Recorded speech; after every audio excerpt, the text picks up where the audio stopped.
नमस्कार। मार स्नेह गंगार सेही निर्मल धारा सदृश जहा कौनसी शर्त बिना केवल बही चले।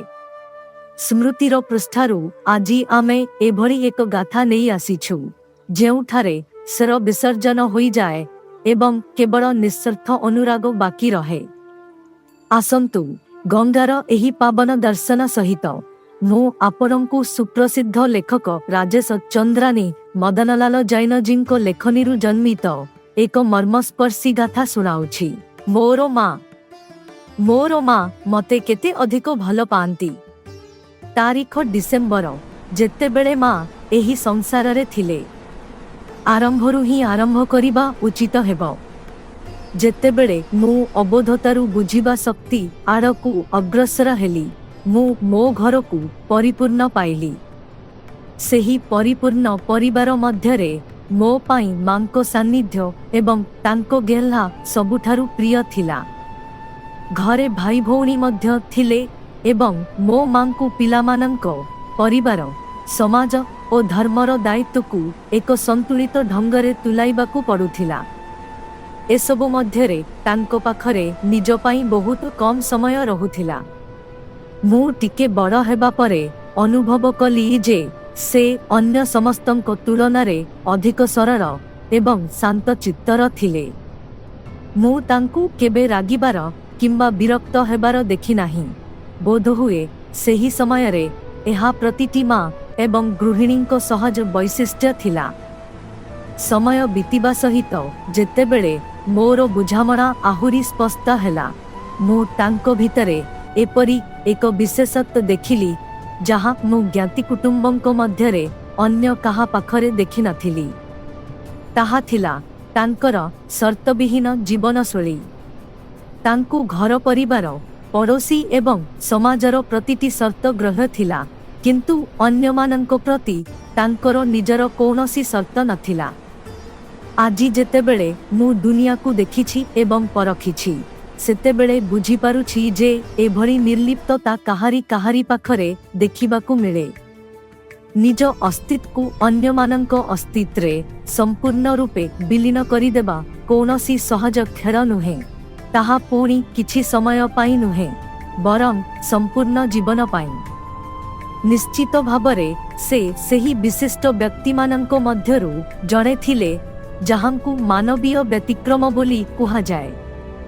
तांकर एही अखंड सरलता एवं शर्तविहीन जीवन रे मु केबे केबे किछि सुखद व्यतिक्रमर मुहूर्त मध्य देखिथिली जहा विशेष करी तांको मामु घर रहणी समय रे हेउथिला। ललितपुर तांकर मामु घर। तांको पिता एवं बड़ भाईंको सान्निध्य तांकर 8 वर्ष बयस पर्यंत ही रहिथिला। सेतेबेले आई एवं मांको जीवन निर्वाह आम मौसांको परिवार सहित होइथिला। पिलादिने जेतेबेले आमे सेठाकु आई मौसा और माउसींकु भेटिबाकू जाउथिलु सेतेबेले जणा पडुथिला जे मांको भितरे एही संस्कार केउठु आसीछि। ललितपुर रे थिबा बेले मांको स्वर एवं व्यवहार रे एक अधिकार बोध प्रकाश पाउथिला। सेठारे आजी मध्य आम मौसा पुओ भाई एवं भौणी मानंको परिवार रहुछंती जेउ माने परिस्थिति दृष्टिरु साधारण किंतु विचार दृष्टिरु अत्यंत महान। सेमाने मांकु सबुबेले हृदयर सह आदर एवं श्रद्धा देइछंती। मांको जीवन रे निज पाई जेउ अल्प बहुत शर्त बा इच्छा रहिथिला ताहा ललितपुरर सेही गली एवं आपणार लोकंको मध्यरे पूरण हेउथिबा देखि मते बहुत खुशी लागुथिला। मु कोणी निज उपरकू एवं मांको विषय को फेरी आसुछि। धार्मिक संस्कार रे बढ़िथिबा हेतु मांकर आम 4 भाई भौणींको पाखरु एही अपेक्षा रहुथिला जे आमे पाठशाला जाई धर्म को बुझिबा एवं पाठ मुखस्थ करिबा। मोर भाई भौणी एही परीक्षा रे उत्तीर्ण हेले किंतु पढ़िबारे मोर रुचि कम थिला। परे मु इंजीनियरिंग पढ़ा एवं चाकिरी जोगु बाहरे ही रहिली। एही भली भाबे धार्मिक कार्यकलापरे मु आरंभरु जेमिति पछेई गली मोर सेही पछुआपण सारा जीवन सेमिति रहिला। 5 वर्ष पूर्वे ପିତାଙ୍କ ଛତ୍ରଛାୟା ଆମ ମୁଣ୍ଡରୁ ଉଠିଯିବା ପରେ ମା ନିରନ୍ତର ଦୁର୍ବଳ ହୋଇଗଲେ। ସେ ଗତ 2 ବର୍ଷ ହେବ ଗଣ୍ଠି ଯନ୍ତ୍ରଣା ଯୋଗୁଁ ବିଛଣାରେ ଅଛନ୍ତି। ସାନ ଭାଇର ପରିବାର ତାଙ୍କର ଯଥୋଚିତ ସେବା ଶୁଶ୍ରୂଷା କରୁଛନ୍ତି। ତାଙ୍କ ଶରୀର ଏବେ ମାତ୍ର 25-30 କିଲୋରୁ ଅଧିକ ନୁହେଁ, କିନ୍ତୁ ଏହି ବିପରୀତ ପରିସ୍ଥିତିରେ ମଧ୍ୟ ତାଙ୍କର ନୈସର୍ଗିକ ବିଶେଷତ୍ୱ ଅଟଳ ରହିଛି। ସେ ଏବେ କେବଳ ଥରେ ଆହାର ଗ୍ରହଣ କରୁଛନ୍ତି ଏବଂ ନିଜର ସମ୍ପୂର୍ଣ୍ଣ ଧ୍ୟାନ ମୋକ୍ଷମାର୍ଗ ଉପରେ କେନ୍ଦ୍ରୀଭୂତ କରୁଛନ୍ତି। ଶାରୀରିକ ଶିଥିଳତା ସତ୍ତ୍ୱେ ସେ ମାନସିକ ସ୍ତରରେ ସମ୍ପୂର୍ଣ୍ଣ ସକ୍ରିୟ। ଜୀବନ ସାରା ଯାହା ପଢ଼ିଛନ୍ତି ଓ ଶିଖିଛନ୍ତି ସେସବୁ ପାଠ ତାଙ୍କର ଆଜି ମଧ୍ୟ ମୁଖସ୍ଥ ଅଛି। ତାଙ୍କ ସଂସାର ଏବେ ଗୋଟିଏ ରୁମ୍ ମଧ୍ୟରେ ସୀମିତ ହୋଇଯାଇଛି, କିନ୍ତୁ ସେଠାରେ ମଧ୍ୟ ତାଙ୍କର କୌଣସି ସର୍ତ୍ତ ନାହିଁ। ଏବେ ସାଂସାରିକ କଥା ତାଙ୍କୁ ବ୍ୟର୍ଥ ଲାଗୁଛି, ସେଭଳି ଚର୍ଚ୍ଚାରେ ତାଙ୍କର ବିଶେଷ ରୁଚି ନାହିଁ। ସେ ଗୋଟିଏ ହିଁ ବାକ୍ୟ ପ୍ରାୟତଃ କହୁଥାନ୍ତି, ସମସ୍ତଙ୍କୁ କ୍ଷମା, ସମସ୍ତଙ୍କ ପାଖରୁ କ୍ଷମା। ଅର୍ଥାତ୍ ଯାହାଙ୍କ ପାଖରୁ ତାଙ୍କର କୌଣସି ଅସୁବିଧା ହୋଇଥିଲା ସେମାନଙ୍କୁ ସେ କ୍ଷମା ମାଗନ୍ତି ଏବଂ ଯେଉଁମାନେ ଅଜାଣତରେ ତାଙ୍କୁ କୌଣସି ପ୍ରକାର ଦୁଃଖ ଦେଇଛନ୍ତି ସେମାନଙ୍କୁ ସେ ସହଜରେ କ୍ଷମା କରିଦିଅନ୍ତି। ମୋର ବଡ଼ ଭଉଣୀ କିରଣ ଏହି ସତ୍ୟକୁ ଚିହ୍ନିଛନ୍ତି। ସେ ପ୍ରତିଦିନ ଫୋନରେ ମାଙ୍କୁ ଧାର୍ମିକ ପାଠ ଶୁଣାନ୍ତି। ମାଙ୍କୁ ସେସବୁ ମନେ ଅଛି, ତଥାପି ସେ ଭାବବିହ୍ୱଳ ହୋଇ ଶୁଣନ୍ତି। ଯେମିତି ମୁଁ କହିଲି, ଧାର୍ମିକ ଦୃଷ୍ଟିକୋଣରୁ ମୁଁ ତାଙ୍କର ଜଣେ ପଛୁଆ ପୁଅ।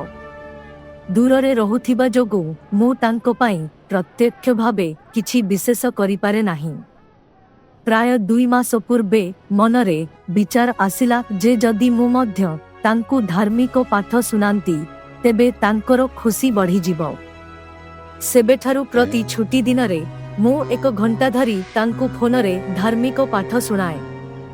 ସେ ଅଧୈର୍ଯ୍ୟ ହୋଇ ମୋ କଲ୍କୁ ଅପେକ୍ଷା କରନ୍ତି ଏବଂ କଥାବାର୍ତ୍ତା ସମୟରେ ମୋତେ ବିଭିନ୍ନ ପାଠ ଶୁଣାଇବାକୁ ଅନୁରୋଧ କରନ୍ତି। ଗତ 2 ସପ୍ତାହ ହେବ ସେ ମୋ ପାଖରୁ ଭକ୍ତାମର ସ୍ତୋତ୍ର ଶୁଣିବାକୁ ଇଚ୍ଛା ପ୍ରକାଶ କରୁଛନ୍ତି। ଏହି ସ୍ତୋତ୍ରଟି ସଂସ୍କୃତ ଶ୍ଲୋକର ଶୁଦ୍ଧ ଉଚ୍ଚାରଣ ମୋ ପାଇଁ ଏକ କଠିନ ଚ୍ୟାଲେଞ୍ଜ। ତାଙ୍କୁ ଏସବୁ ମୁଖସ୍ଥ ଅଛି, ତଥାପି ମୋ ପାଖରୁ ଶୁଣିବା ତାଙ୍କୁ ଅତିଶୟ ସୁଖ ପ୍ରଦାନ କରେ। ସପ୍ତାହରେ ଥରେ 1 ଘଣ୍ଟା ଏଭଳି କରିବା କାହାକୁ ବି ଲାଗିପାରେ ଯେ ମୋ ମା ମୋ ପାଖରୁ କେତେ ସାମାନ୍ୟ କଥା ଚାହୁଁଛନ୍ତି, କିନ୍ତୁ ପ୍ରକୃତରେ ଏହା ସେ ଜାଣନ୍ତି କିମ୍ବା ମୁଁ ଜାଣେ ଯେ ସେ ମୋ ପାଖରୁ କେତେ ବିଶାଳ କଥା ଆଶା କରୁଛନ୍ତି। ସତ କହିବାକୁ ଗଲେ ମୋ ମା ମୋ ପାଖରୁ ମୋର ସଦ୍ଗତି ପାଇଁ ମୋକ୍ଷମାର୍ଗରେ ଚାଲିବାର ଅପେକ୍ଷା ରଖନ୍ତି ଏବଂ ଏହି ମାର୍ଗରେ ଚାଲିବା କେତେ ବଡ଼ କାର୍ଯ୍ୟ ଏବଂ ଏହାର ସିଦ୍ଧି କେତେ କଷ୍ଟସାଧ୍ୟ ତାହା ଜ୍ଞାନୀମାନେ ହିଁ ଜାଣନ୍ତି। ତାଙ୍କ ଜୀବନରେ ଏକ ଅଦ୍ଭୁତ ସଙ୍ଗମ ଦେଖିବାକୁ ମିଳେ। ଲୌକିକ ଦୃଷ୍ଟିକୋଣରୁ ତାଙ୍କ ଜୀବନ ଏହି ଧାଡ଼ିକୁ ସାର୍ଥକ କରେ। ନିଜ ପାଇଁ ବଞ୍ଚିଲେ କି ବଞ୍ଚିବା, ତୁ ବଞ୍ଚ ଏଇ ଦୁନିଆ ପାଇଁ। କିନ୍ତୁ ଏହାର ସମାନ୍ତରାଳ ଭାବେ ତାଙ୍କ ଭିତରେ ସେହିତର ମହାନ ଭାବନାର ପ୍ରବାହ ମଧ୍ୟ ବିଦ୍ୟମାନ ଥିଲା, ଯେପରି ସେ ଜନ୍ମ ମରଣ ବନ୍ଧନରୁ ମୁକ୍ତ ହୋଇପାରିବେ। ସେ ଆମକୁ ଏବଂ ପରେ ମୋର 2 ଝିଅଙ୍କୁ ମଧ୍ୟ ପିଲାଦିନରୁ ହିଁ ସଦାଚାରର ଶିକ୍ଷା ଦେଇଥିଲେ। ତାଙ୍କ ଛତ୍ରଛାୟାରେ 2 ବୋହୂଙ୍କ ବ୍ୟକ୍ତିତ୍ୱ ମଧ୍ୟ ବିକଶିତ ହୋଇଥିଲା। ସେ ନିଜର ସମସ୍ତ ନାତିନାତୁଣୀଙ୍କ ପାଇଁ ପ୍ରେରଣାର ଉତ୍ସ ଥିଲେ।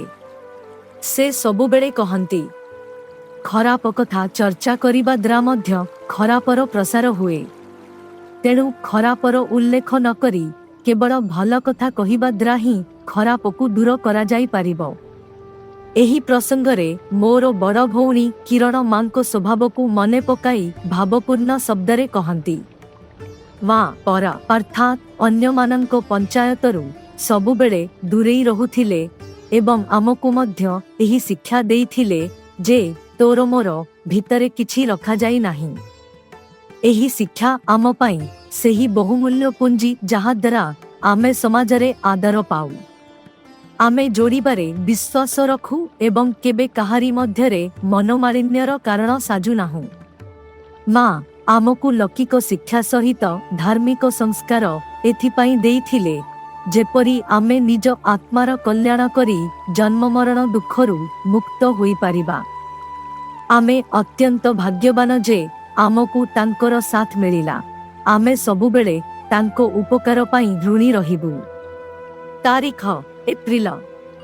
तांको निज पिलामानंको पाखरु भत्क रूपरे किछि दरकार नथिला।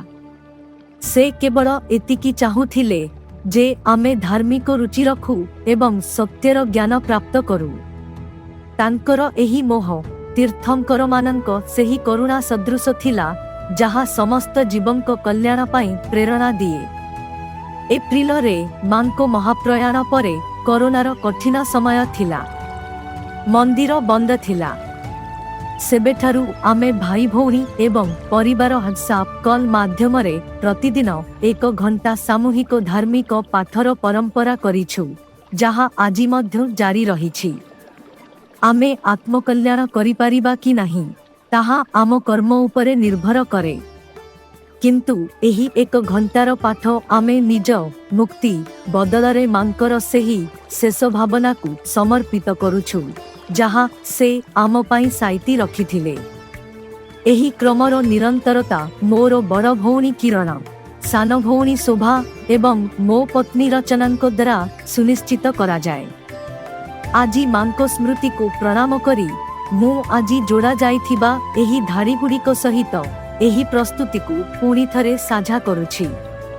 एबे आपण शुणुथिले राजेश जिंकर निज मां चंद्रानी जैनंको प्रति सेही शब्दार्घ्य, जहा तांको जीवा परे मध्य एक जीवंत परंपरा रूपे जारी रहिछि। मांकर सेही अधिकार बोध एवं शेष समय रे मध्य निज पिलामानंको पाई मोक्ष मार्गर सेही पवित्र अभिलाषा आमकु एहा भाबिबाकु बाध्य करे जे पितामातांको सत भल पाइबा आम आत्मार उन्नति रे ही निहित अछि। आजी मां भक्तको रूपरे आम गहनरे नाहांती, किंतु लेखक एवं तांको परिवार द्वारा करा जाउथिबा सामूहिक धार्मिक पाठ मांकर सेही शेष भावना को जीवंत रखिछि। प्रकृतरे खराप कथा चर्चा न करी भल को बाछिबा ही मांको प्रति प्रकृत श्रद्धांजलि। आजी एहा साझा कला बेले हृदय भारी होई जाउछि जे राजेश जींको सान भौणी शोभाजी मध्य जानुआरी रे एही नस्र संसार त्याग करी मांको रास्तारे अनंत यात्रारे बाहरी जाइछंती। एभरी ममतामयी मांको सेही सुपुत्रींकु मध्य एही प्रस्तुति माध्यमरे आमे भावपूर्ण श्रद्धांजलि अर्पण करुछु। आजिर एही अध्याय रे एतिकी। आपणको प्रतिक्रिया आमको निश्चय जणाइबे। धन्यवाद।